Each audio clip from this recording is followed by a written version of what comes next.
Steven here from Recreational Power Sports, coming at you with another new MirroCraft here. This is the 4656. So this is a 16-foot boat. It's a utility boat, obviously.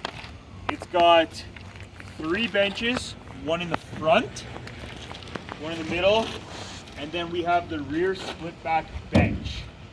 So the nice thing with the split back bench is you can steer the motor from either side. In the center here bench, you could just add some oars and row the boat.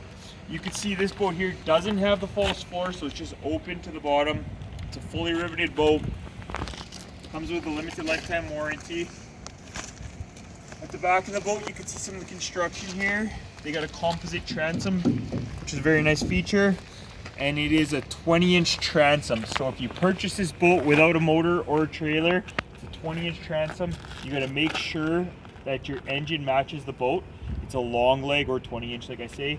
If you do purchase it with a motor, we have it paired with a 20 horsepower Mercury long shaft and manual tiller handle. So we do have that paired with a Warrior trailer as well. If you have any more questions, please check out recreationalpowersports.com.